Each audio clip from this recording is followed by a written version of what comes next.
तुम्ही कॉफीचे शौकीन असाल तर ही बातमी आवर्जून पहा, कारण कोल्हापूरमध्ये कॉफीच्या ग्लासामध्ये चक्क काचेचे तुकडे सापडलेले आहेत। सुदैवाने यामध्ये कुणालाही इजा झालेली नाही, मात्र या प्रकारामुळे ग्राहकांच्या सुरक्षेचा प्रश्न पुन्हा एकदा ऐरणीवर आलेला आहे।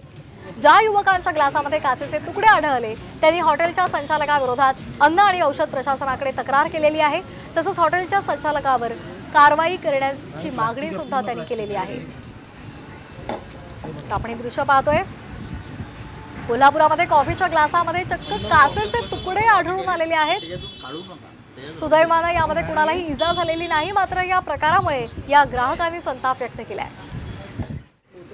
या संदर्भात अधिक माहिती घेऊयात आमचे प्रतिनिधी अमर घटारे यांच्याकडून। अमर, आपण पाहतोय अतिशय धक्कादायक अशी ही बातमी आहे, काय नेमके या संदर्भातले अपडेट्स आहेत? संचालकाविरोधात गुन्हा दाखल करण्यात आलाय की नाही, त्या संदर्भातली माहिती द्या। अजूनपर्यंत संचालकावर गुन्हा दाखल झाला नाही, मात्र जे दोन इसम जे आहे ते कॉफी सेंटरवर गेले ते कॉफी प्यायला।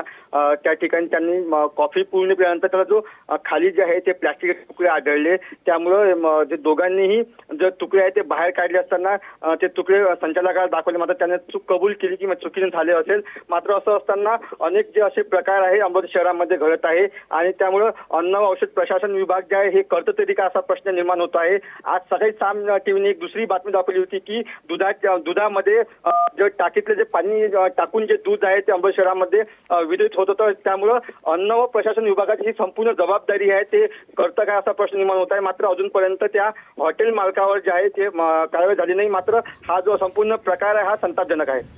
अगदी धन्यवाद आपण दिलेल्या सविस्तर माहितीसाठी। तर आपण हे दृश्य पाहतोय, कोल्हापुरातली ही दृश्य आहेत, कॉफी पीत असताना त्यामध्ये काचेचे तुकडे सापडलेले आहेत। सुदैवाने यामध्ये कुणालाही इजा झालेली नाही, मात्र प्लास्टिक आहे, पूर्ण प्लास्टिक आहे। संचालकाविरोधात गुन्हा दाखल करण्याची मागणी त्यांनी केलेली आहे।